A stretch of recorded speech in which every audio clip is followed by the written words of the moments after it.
Bonsoir tout le monde, c'est Phenotix Evolution, j'espère que vous allez bien. On se retrouve pour un nouveau live.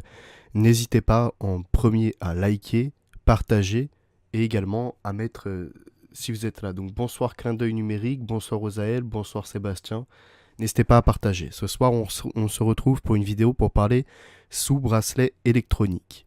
On a souvent entendu parler de la puce RFID, on va rentrer dans le cœur du sujet et rentrer dans une réalité proche et à moyen terme, d'accord? Donc à court et moyen terme. Les bracelets électroniques, j'ai mis ce titre, c'est pas pour rien, c'est parce que les montres connectées sont aussi appelées bracelets électroniques et le bracelet électronique rappelle aussi les prisonniers qui sont en semi-liberté. Donc je vais continuer. On avait en 2008 sur Public Sénat, dans Conversation d'avenir, Jacques Attali qui était invité pour parler de la technologie RFID, la RFID, Radio Frequency Identification. Une des phrases les plus significatives est peut-être celle-ci, dans ce qu'il nous dit. Le vrai luxe de demain sera d'être isolable, de pouvoir s'isoler, et la vraie liberté, ce ne sera pas d'être relié aux autres, mais d'avoir le droit de ne pas être branché.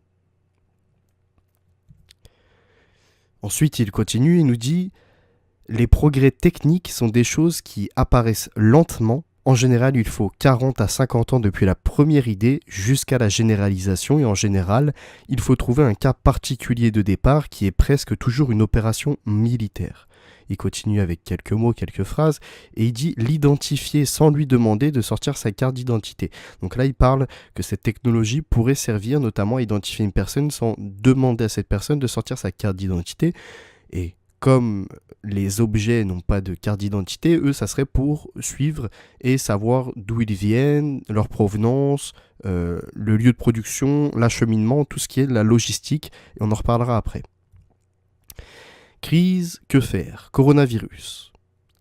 Ça fait penser en effet à une sorte d'opération militaire, ce qui se passe actuellement. On va continuer, bonsoir Loïc, Christy, etc. Donc sous bracelet électronique, c'est aussi cette technologie RFID NFC qui est dans les passes Navigo, qui est dans les passes Vinci aujourd'hui pour ce qui est des rechargements de voitures électriques, mais aussi les passes Ulysse qui sont avec les péages Vinci, etc. Alors dites-moi si vous entendez bien quand je vous parle. Ensuite, donc on a ces technologies RFID qui servent aussi donc pour les bâtiments, pour s'identifier sur son lieu de travail pour certaines personnes qui sont dans la bureautique ou en service de secrétariat, d'administration, etc. Ou aussi pour tout ce qui est des suites d'hôtels, des suites de luxe, etc. 5 sur 5, parfait, je vous remercie à ceux qui sont réactifs, bonsoir Sylvia. Ensuite on a aussi donc la technologie RFID NFC qui sert d'étiquettes. Donc les étiquettes d'antivol, mais aussi les étiquettes de traçage des produits. Chaque produit ayant un code barre, entre guillemets, un gen code qui sera différent. Puis également pour la logistique, donc ce que je vous disais juste avant, pour simplifier la démarche de l'inventaire et de savoir où se trouve tel et tel produit. Aujourd'hui, on a justement ces portiques qui fonctionnent un peu comme dans les magasins, mais à puissance supérieure, qui permettent de lire directement des palettes et savoir combien il y a de produits dans les cartons, etc., sans les déballer et sans faire le comptage. Et puis on a des drones maintenant qui sont également chargés d'aller dans ces lieux de stockage, repérer et récupérer un produit. Donc ça sera les futures automatisations, robotisations des emplois dans les grands entrepôts, que ce soit Amazon, Cdiscount et d'autres géants du secteur de services en ligne, entre autres. Puis on a également les paiements sans contact, donc ça vous êtes énormément à connaître cette technologie qui peut être utilisée depuis une carte bancaire avec paiement sans contact. D'ailleurs les leviers de paiement avant c'était 15-20 euros, puis c'est monté à 30 euros, puis c'est monté à 50 euros. Et en fait petit à petit les paliers sont franchis l'un après l'autre. Et on peut également utiliser son téléphone pour faire ça. Le téléphone utilise la Near Field Communication, NFC, mais aussi avec la carte SIM du téléphone, c'est possible de se connecter à ces appareils pour payer sans contact. Donc la RFID et la NFC de l'autre, qui sont deux technologies qui fonctionnent à peu près pareil, mais qui sont différentes. Le NFC, Near Field Communication, se retrouve dans les téléphones, depuis maintenant 2011 au minimum. Ensuite, en France, on a eu la proposition d'une identité numérique. Retenez bien l'identité numérique par rapport au pass qu'on veut nous mettre actuellement, le pass sanitaire, on va revenir dessus.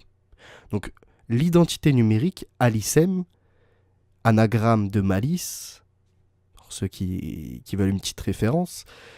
Pour créer mon compte Alicem, j'ai besoin donc d'un smartphone Android disposant de lecture sans contact NFC, Near Field Communication, c'est le cas de tous les téléphones aujourd'hui, un système d'exploitation 5.0 ou plus. Donc là, c'est pour les smartphones Android.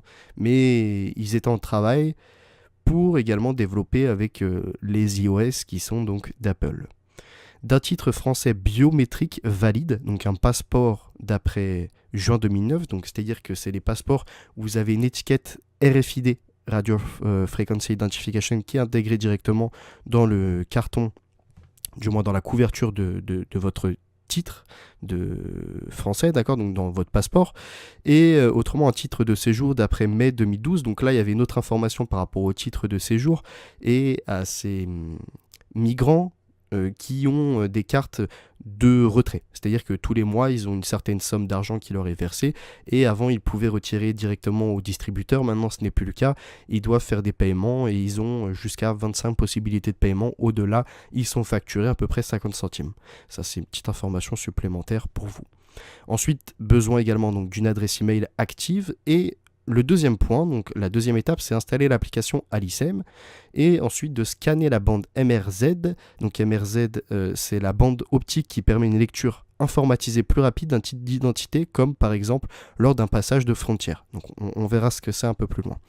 Et je n'utilise le lecteur NFC de mon téléphone pour lire la puce. Donc la petite puce qui peut être sur les permis de conduire, etc. Et de mon titre d'identité. Donc là, on va voir que la carte d'identité française change dès cette année d'ailleurs. Je choisis un code de sécurité, donc un mot de passe. Quatrième étape, je prouve que je suis bien le détenteur de mon titre d'identité par une étape de reconnaissance faciale. Donc là, c'est la reconnaissance faciale qui s'installe. Donc ça fait un petit moment qu'on avait entendu parler d'Alicem, qui n'est pas obligatoire, qui était en phase de test. Mais toute phase de test dans ces programmes-là est amenée à devenir un jour obligatoire. Ça, il ne faut pas l'oublier. Donc je réalise en mode selfie 3 challenges qui peuvent être dans un ordre aléatoire. Donc là, après, vous avez des... comment dirais-je alors, je ne l'ai pas mis la photo, mais vous avez en gros des petits logos qui vous disent faites un signe de la tête de gauche à droite, ou faites un oui, ou souriez, ou mettez bien vos yeux de façon évidente, etc. Vous comprenez. Donc là, après, face à cette technologie, donc Alicem, cette application, on a eu des défenseurs des droits qui s'y sont opposés et qui ont mis, entre guillemets, pas un veto, mais pas loin, c'est-à-dire qu'ils ont rappelé à l'ordre l'État sur les possibilités et sur la liberté. Donc on avait la CNIL, on avait également la Quadrature du Net et d'autres organismes dont la Commission de défense des droits de l'homme. Et donc le 2 août 2021, donc d'ici maintenant quelques mois à peu près, alors on est au mois de mars, avril, mai, juin, juillet, août, donc d'ici 5 mois à peu près, on va avoir cette nouvelle carte d'identité. Donc voici la nouvelle version. Donc une puce sans contact intègre une photographie et 2 empreintes digitales du titulaire de la carte. Donc là on est sur des cartes biométriques, comme pour le permis de conduire d'ailleurs, à la différence que logiquement il n'y a pas les empreintes biométriques dessus. Donc là voilà, vous avez la bande MRZ, pour ceux qui se demandaient, c'est ce que vous voyez, la suite de nombres, un peu comme sur votre carte d'identité. Elle permet d'accéder aux informations de la puce. Donc chaque lettre et chaque chiffre ont une signification. Ensuite, on a donc, par rapport à Alicem, le but d'Alicem, c'est justement se connecter sur France Connect, et France Connect, de là, accéder aux services publics qui sont dématérialisés. Donc là, les impôts, Amélie, donc tout ce qui est de l'assurance maladie, la Poste et d'autres services. Mais ces services-là sont reliés maintenant même à Boursorama Banque. On comprend très bien cette transition de je vais télécharger une application Alicem pour, entre guillemets, me simplifier la tâche et me connecter aux services du gouvernement qui sont dématérialisés, car maintenant le papier c'est pas écologique, vous connaissez un peu leur devise, et donc on dématérialise tout. Et intimement, c'est lié maintenant vers le compte bancaire. Donc en fait, ce qu'on dénonçait par rapport à la puce RFID, c'était pas la géolocalisation des personnes. Certains sont partis dans cette dérive, en disant attention, la puce RFID va vous géolocaliser. Nous, ce qu'on dénonce depuis des années, moi et bien d'autres, c'est pas la géolocalisation, mais bien la récupération des big data, donc des grandes données, de toutes les données, mais pas que. C'est également la surveillance de vos moindres faits et gestes, que ce soit des achats, que ce soit des déplacements, que ce soit vos communications, etc. Ou même vos conversations. Donc France Connect, c'est comme je vous expliquais, le service public, et donc là vous avez la méthode pour vous y connecter. Et puis, année 2020, coronavirus. Coronavirus, pandémie mondiale, entre guillemets. On ne va pas jouer sur les mots, on peut se renseigner et comprendre très bien que c'est une supercherie.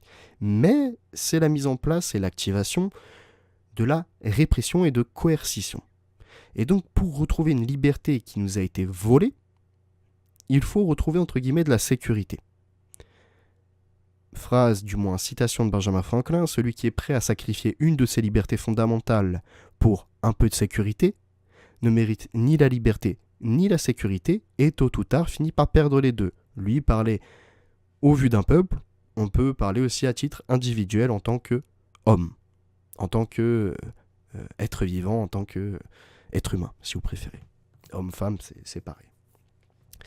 Donc l'application, elle va servir à mettre ses informations personnelles, numéro de téléphone, date de naissance, etc. Donc avoir un minimum de renseignements. Ça, c'est la première étape. La deuxième étape, c'est l'étape française, mais pas que. C'est-à-dire que pour retrouver une liberté, il va y avoir l'installation de QR codes. Ces QR codes, c'est entre guillemets des junk codes que vous retrouvez un peu partout maintenant, que ce soit sur les places publiques, que ce soit lorsque vous achetez des articles en magasin, des vêtements, mais pas que, aussi de la nourriture. Vous avez d'ailleurs un QR code qui ramène, ou même sur les paquets de tabac, etc. Vous avez ces QR codes. Donc là, en gros, pour retrouver une liberté, il faudra scanner et donc dire avec qui nous sommes, à quel moment nous sommes allés dans le restaurant, ou dans un bar, ou même dans une salle de sport, parmi tant d'autres loisirs que l'on peut faire, ou le cinéma, etc. Donc je vais vous lire après, ne vous inquiétez pas, je vois les petits messages qui défilent sur le côté. Je vais vite fait continuer, et après, je vais vous lire. Donc, petit à petit, on voit de plus en plus, comme dans les casinos, pour ceux qui ont peut-être fait un tour un jour dans un casino, pour entrer en salle de jeu, vous devez mettre votre carte d'identité ou un passeport, etc. sur ces lecteurs-là. Et ces lecteurs-là sont de plus en plus installés également au niveau des gares, au niveau des métros, au niveau des aéroports, etc. Donc tout ce qui va être finalement le transport. Alors, là, on va parler après de ces QR codes et du pass. Rapidement, je vous lis. Bonsoir le sculpteur des mers, bonsoir Loïc, bonsoir Mess, Paul, Chris, Bruce, Nora, Chronologique, etc. Donc, rapidement, bonsoir Luc également. Alors, j'espère, d'accord, donc vous parlez entre vous, logiquement, de ce que je vois, facilité de ciblage, si ça se corse, interaction avec les fréquences du corps. Alors ça, mais en effet, ça c'est un autre point également, l'interférence avec nos fréquences vibratoires, avec nos fréquences naturelles, etc. On pourra en parler vers la fin, à la rigueur, je mettrai un petit temps de débat. Donc un projet encore embryonnaire. Ce pass sanitaire serait un outil numérique pour accompagner le retour à une vie plus normale. Parce que oui, il faut vraiment accentuer sur l'anormalité des choses, c'est-à-dire celle d'être enfermé entre quatre murs comme une sorte de prisonnier à qui l'on dit tu as des divertissements, Netflix, Amazon Prime, etc. Reste devant ton écran, surtout sors le moins possible, sois en contact et du contact social le moins possible. Et donc finalement, isole-toi, engraisse-toi, abîme ta santé, parce que chez toi tu peux pratiquer du sport, mais tu rentres dans un état émotif différent, donc tu es démotivé, tu commences à te laisser aller, etc. Puis ça va vite. La décadence, vous savez, c'est comme les riches, plus on est riche, moins on paye, moins on est riche, plus on va payer. Là c'est la même chose. Plus vous êtes en contact social, vous sortez, etc., plus vous allez être en bonne santé et psychique et physique, plus vous commencez à vous isoler et plus vous commencez à vous détruire. D'accord, continuons. On nous dit, il pourrait intégrer un test PCR négatif récent et on évoque aussi un QR code relié à l'appli Tous Anti-Covid que l'on scanne avant d'entrer dans un lieu public comme un restaurant ou un stade afin de tracer les cas contacts si besoin. Donc ce qu'on nous dit, c'est que finalement il faudra faire des tests PCR assez rapidement pour retrouver une liberté et de façon assez fréquente. Et puis également se relier, donc là encore une fois c'est vraiment cette sorte de portail de passe qui va tout simplement créer l'identité numérique, ni plus ni moins, et qui te relie à France Connect et puis à d'autres services, y compris leur application tous anti-Covid. Mais on comprend très bien la lignée de l'objectif final de tout ça. Et toutefois, rien n'a encore tranché et l'idée reste à l'état embryonnaire, rappelle un proche d'Emmanuel Macron. Donc là c'est vraiment pour vous expliquer, on vous met ça sur place publique, ne vous scandalisez pas, finalement familiarisez-vous avec l'idée qu'il va y avoir un pass, qu'il va y avoir du traçage, qu'il va y avoir une ultra-surveillance, mais pas de panique, c'est pour votre bien. C'est ce qui est dit.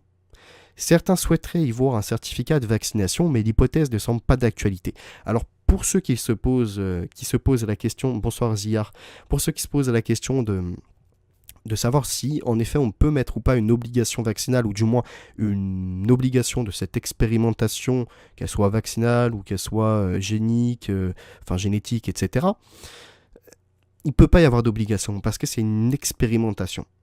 Alors, comment savoir si faire la différence entre des vaccins qui existent ou les thérapies géniques jusqu'à présent ça n'existait pas vraiment comme sur l'être humain, sur les animaux encore il y a pu avoir des tests, mais par rapport à l'expérimentation. En fait, ça c'est très important. Que ce soit un traitement, que ce soit un vaccin, que ce soit des médicaments, ce que vous voulez avant mettre par rapport au coronavirus, mais qui a été testé que sur le court terme, reste de l'expérimentation et du domaine expérimental. Pour un point, c'est parce qu'on n'a pas assez de recul. Un vaccin, ça ne se développe pas en une année.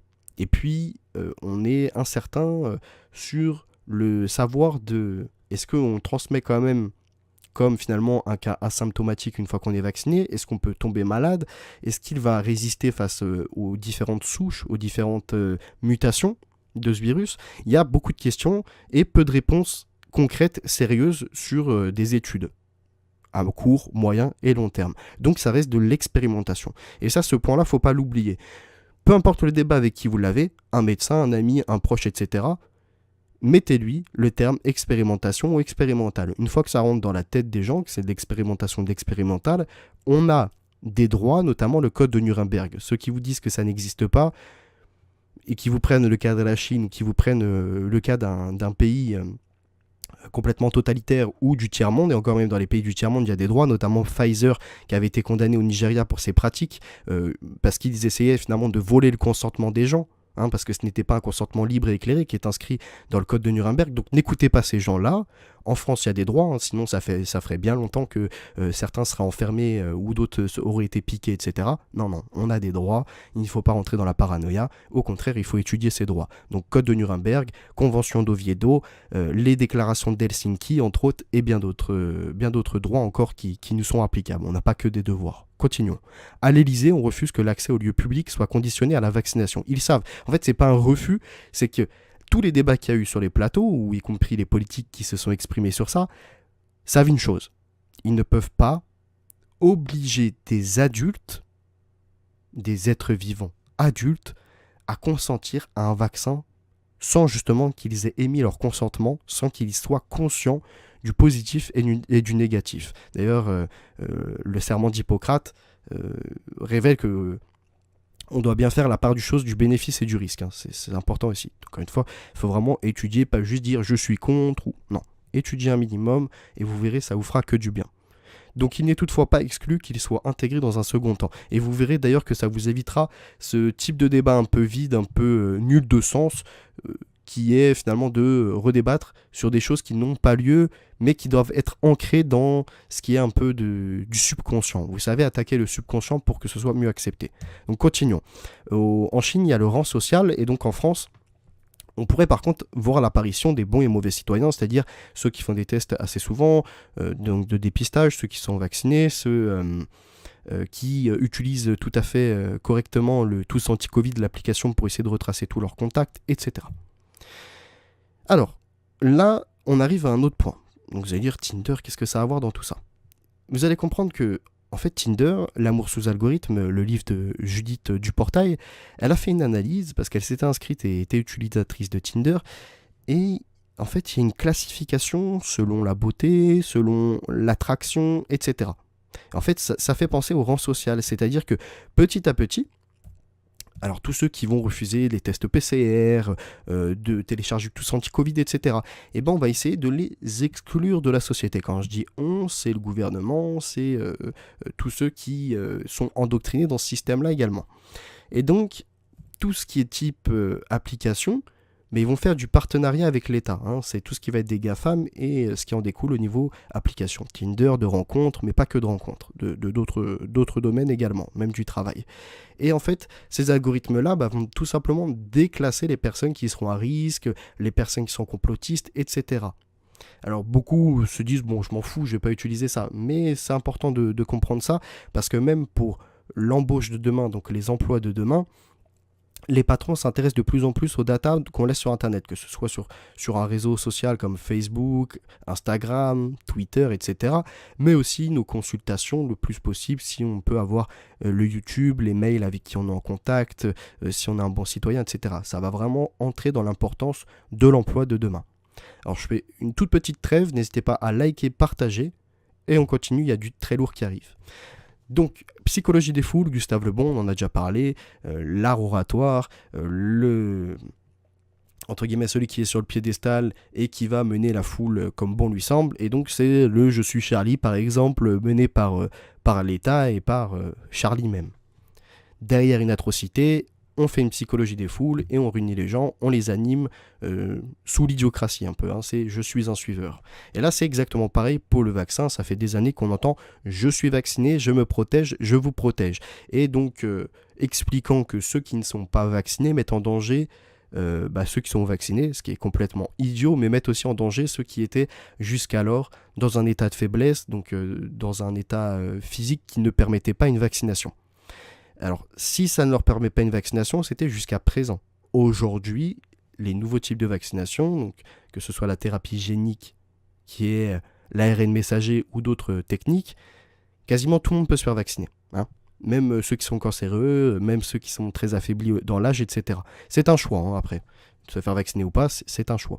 La technique de la vaccination est magnifique. Par contre, quand il y a de l'adjuvant aluminique à la place d'un autre adjuvant qui serait beaucoup plus sain pour la santé et mentale et des os et physique, on peut justement émettre une opposition. Quand il y a une expérimentation par rapport à de l'ARN messager, on peut y mettre une opposition, ou du moins des questionnements. Continuons. Alors là, on va parler de ce qui risque de se passer cet hiver. On n'est pas dans la certitude à 100%, mais deux informations qu'on a, clairement, on sait que cet hiver, ça va être scandaleux. Les gens, par rapport au coronavirus, la plupart n'ont pas été choqués pour un point. C'est qu'ils ont dit, mais c'est une pandémie, mais on n'a pas de morts dans les rues, il n'y a pas de vidéos d'hôpitaux surchargés avec des personnes et sur les brancards et à terre qui sont en train de mourir. Donc finalement, c'est pas assez choc. C'est pas un 11 septembre, entre guillemets, bis, c'est-à-dire des tours qui s'écroulent, des images chocs, du sensationnel, clairement du sensationnel. Donc il faut du sensationnel. Mais pour avoir du sensationnel, il faut y aller avec méthode, donc c'est-à-dire supprimer les lits d'hôpitaux petit à petit, sans que ça se voit. Donc là, en 2015, on a l'article des hôpitaux en forte tension face à l'épidémie de grippe, et puis bien avant, 2010, 2012, 2013, c'est comme ça depuis maintenant un peu plus d'une décennie que les hôpitaux, les lits ferment, mais chaque année, avec juste les grippes, on est entre guillemets en état d'alerte. Là, un autre article de 2017 nous dit « La ministre de la Santé, Marisol Touraine, a averti que le bilan de l'épidémie de grippe serait probablement lourd, appelant à reporter les opérations non urgentes pour désengorger les services hospitaliers. » Donc certains ont besoin d'hospitalisation, même si ce n'est pas urgent, et le fait de ne pas les recevoir tout de suite, ça peut les mettre dans un état de santé qui va les détériorer et puis qui va peut-être, pour certains, je dis bien peut-être pour certains, les amener jusqu'à la mort.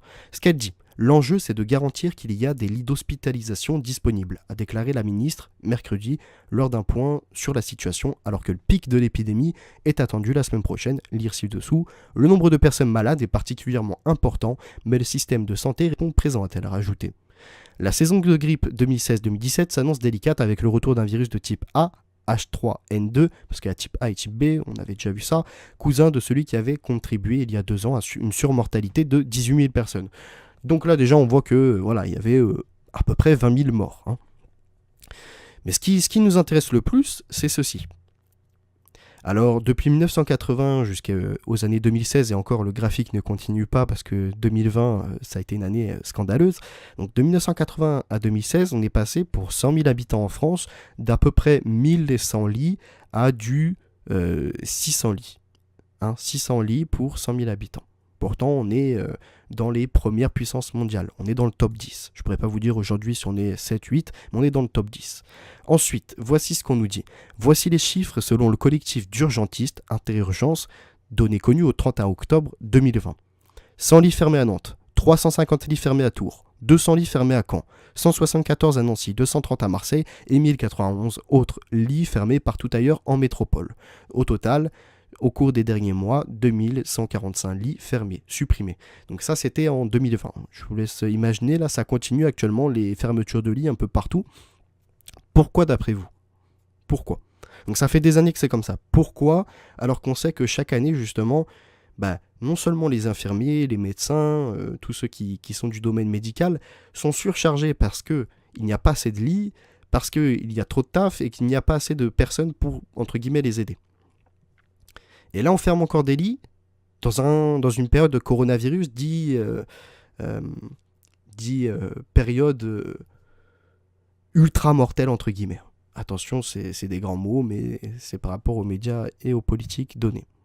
Alors, dans le même temps, donc là, on a un milieu qui va péter. Donc, le milieu qui va péter, c'est le milieu de la santé entre septembre et décembre 2021, donc de cette année.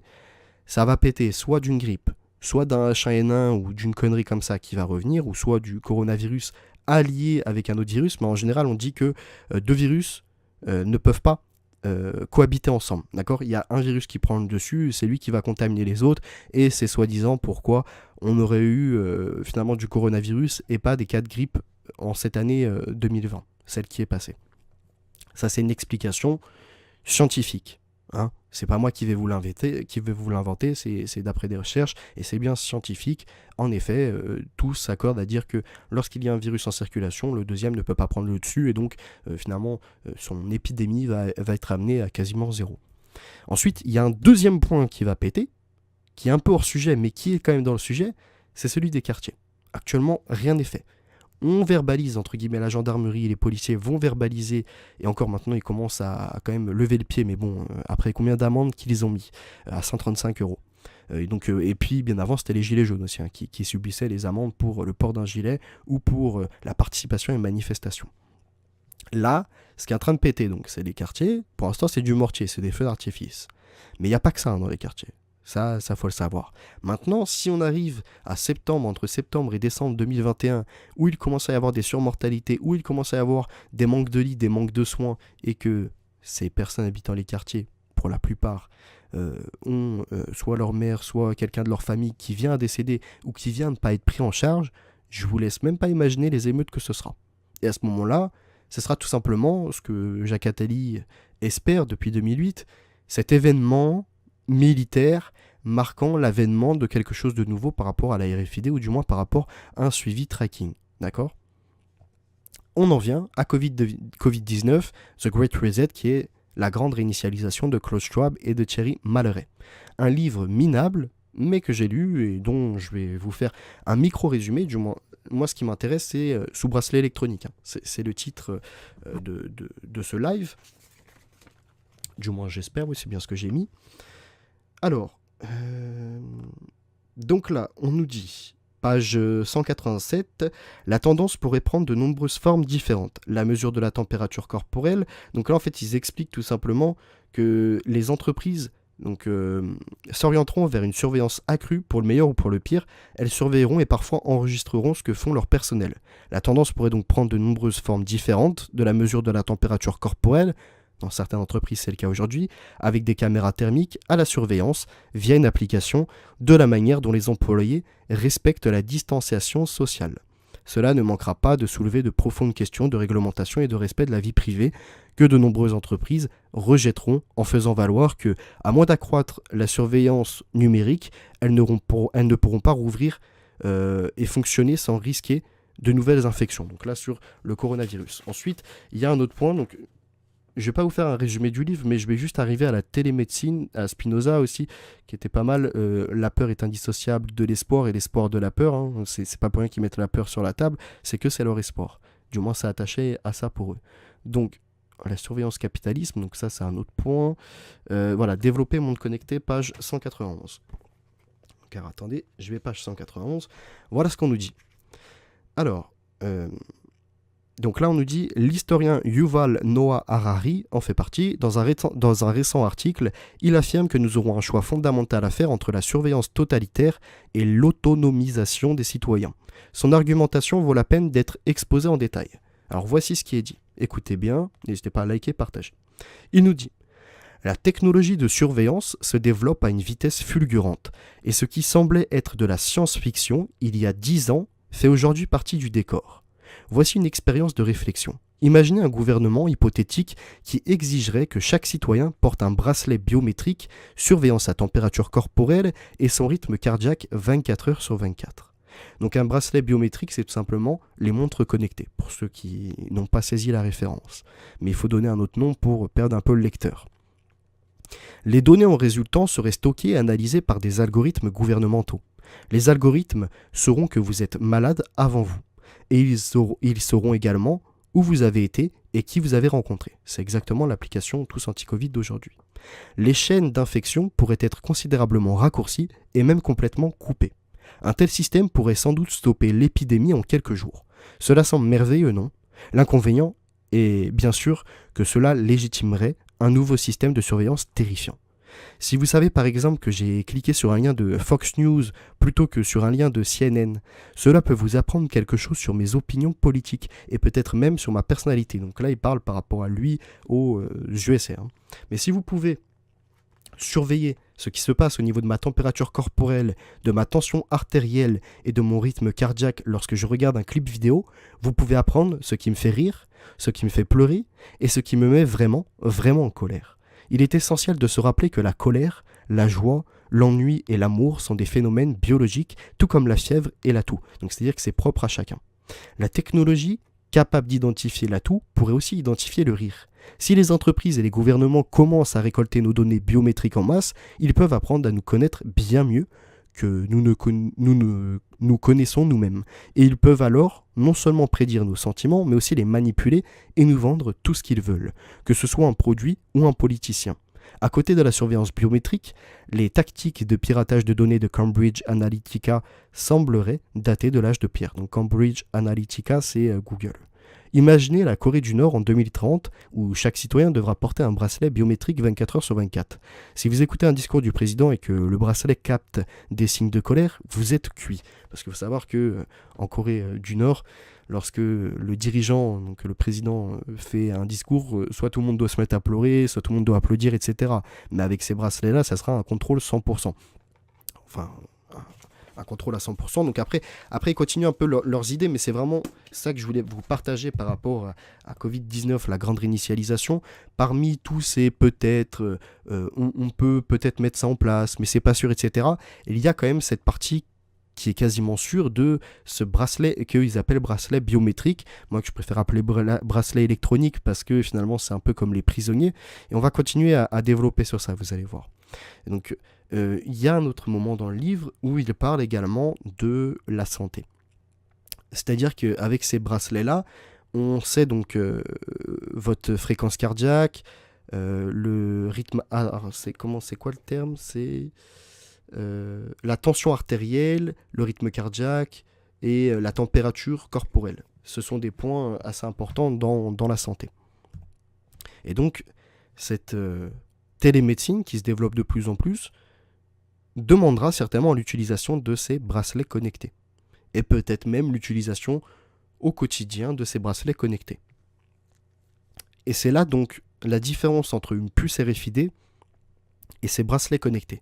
C'est que ces bracelets connectés, dedans, vous pouvez y insérer une carte SIM, donc qui les connecte au réseau, ou même ils peuvent se connecter au téléphone, qui est à peu près à proximité, à 30 cm de votre main en général. Je dis bien en général. Et là, donc, ça vous emmène à un point de surveillance ultra développé. ultra développé. Et donc comme le film The Circle développe un peu cette idée, donc c'est un film avec Emma Watson, et dedans donc c'est Apple et en avance l'Apple Watch avec les données récoltées sur la biométrie, etc. C'est un peu ce qui se passe actuellement. Continuons. Donc la fréquence cardiaque également pour savoir si vous faites du sport. Et donc là, ça vous mettra du côté des assurances, du côté de l'assurance maladie, etc. Si vous n'avez pas fait assez de sport, vous perdez des points. Donc peut-être que vous perdrez ou vous aurez une sorte de malus, un peu comme avec les voitures. Vous avez un accident, vous avez un malus, si vous êtes responsable, bien entendu. Bah là, ça sera la même chose, c'est-à-dire que ça sera de votre responsabilité, la responsabilité. Alors, Spandeo, il me semble, se porter garant de quelque chose ou de soi devant quelqu'un d'autre, c'est ça, la responsabilité. Donc là, c'est la même chose, c'est-à-dire se porter garant de sa santé. Si tu ne te portes pas garant, tu auras des malus, tu auras ce genre de choses. Et puis, également par rapport à ce que vous mangez. Ce que vous mangez sera noté. Tout fera partie de votre rang social. Et donc, on va arriver au frigo connecté. Alors, j'entends déjà les réflexions de certains se dire ce type de frigo américain ou ce type de frigo connecté, c'est hors de prix pour le moment et c'est pas tout le monde qui en aura un, ce sera que les riches. Alors j'ai une réponse à y apporter, c'est à l'époque, quand les computers, donc les ordinateurs, faisaient leur apparition et puis commençaient à se généraliser un peu, qui aurait pensé que chacun puisse en avoir un chez lui? Puis quand les téléphones, smartphones ont fait leur apparition, il me semble que c'était en 2005, si je dis pas de bêtises, ou un petit peu après, avec justement l'iPhone, Apple, qui aurait pensé que 10 ans plus tard, tout le monde en aurait un et puis pourrait faire des photos de bien meilleure qualité que les caméscopes ou les appareils photographiques de l'époque qui étaient en général dans nos habitations à moins de 10 mégamillions de pixels. Qui? Quasiment personne. Donc ce que je vous dis, c'est qu'aujourd'hui, ce qui était déclaré d'ailleurs par Atali en 2008, c'est aussi que ce qu'il y a dans notre frigo sera connecté avec les étiquettes RFID et NFC, donc connecté au frigo, pour dire alors, quel produit il manque par rapport à la consommation habituelle, si la consommation de nos produits présente un risque pour notre santé, etc. Puis proposition de recettes, et j'en passe. Et frigo connecté aussi au boulot pour récupérer des portions. Ça existe déjà, mais c'est différent encore de l'idée d'avant. Et puis, de là, soit sur votre téléphone, vous pourrez faire les courses, donc c'est-à-dire sélectionner ce qui ne va pas, ou directement préprogrammer des programmes par rapport à semaine A, B, C, D, donc semaine 1, semaine 2, semaine 3, semaine 4 du mois, pour dire semaine 1, je vais consommer tel produit, semaine 2, tel produit, semaine 3, il y a peut-être des invités, il faut faire telle commande, etc. Tout donc sera numérisé, c'est un peu ce qui s'appelle du Smart Manager, ou du moins plutôt du Smart House, donc les maisons intelligentes, maisons connectées. Et ça, c'est pareil, hein, c'est des choses qui vont se généraliser dans les 2, 3, peut-être 5 années à suivre. Donc c'est pour ça que je vous ai parlé de court terme et de moyen terme avec tout ce qui se passe actuellement. Mais ce que Jacques Attali nous déclarait en 2008 n'était pas pure folie ou n'était pas pure invention. Ce n'est pas non plus un prophète ni un génie parce que toute son inspiration, tout ce qu'il vient à partager, ressort de lecture, ressort d'échanges qu'il a eu avec des professionnels du milieu. D'accord, donc des scientifiques, des écrivains, etc. Il nous avait également déclaré en 2008 qu'on arriverait à ces caddies, excusez-moi, connectés dans les magasins. Carrefour l'a fait. Donc Carrefour l'a fait, vous avez besoin de yaourt, vous avez besoin de fromage, etc. Voilà, donc vous pouvez passer par là, par là, par là. On vous propose tel produit. Ici, il y a des remises. Vous pouvez aller directement chercher les remises dans telle partie du rayon, etc. Et puis, on a ces nouveaux magasins, donc là c'est Amazon Go qui avait fait sa présentation, si je ne me trompe pas, en 2016, où vous allez donc dans des magasins, donc vous identifiez avec votre identité numérique, entre guillemets une carte, hein, donc votre téléphone, qui vous téléchargez l'application, reconnaissance faciale, scan de votre carte d'identité ou du passeport, et puis tout est numérisé, et vous pouvez entrer dans le magasin sans caisse. Donc sans caisse ne veut pas dire sans employé. Pour ce qui est de la remise en rayon, aujourd'hui, il y a une sorte d'automatisation qui est possible. Par contre, pour ce qui est de la surveillance, arrêter les gens qui voudraient voler ou autre, là, il y a encore besoin de gardiens, il y a encore besoin de ces personnes qui vont être de la sécurité. Et donc, Amazon Go avait proposé ce type de magasin. Donc, on s'était dit que ça n'arriverait pas en France. Et voici que le 7 mars 2021, donc c'était hier, l'agence France Presse partage une vidéo où il est inscrit « Le magasin sans caisse ». Le magasin du futur, point d'interrogation. Donc en questionnement, où on voit déjà des caisses plutôt classiques, puis des caisses rapides, et maintenant ces nouveaux portiques, c'est-à-dire que vous n'avez plus besoin de scanner vos produits avant d'entrer dans le magasin. Donc vous avez votre application avec QR code ou sans QR code, dans la vidéo c'est un QR code, vous la scannez, les portes s'ouvrent, vous pénétrez dans le magasin, vous faites vos courses, tout est sous vidéocaméra également, sous des capteurs, que ce soit au niveau du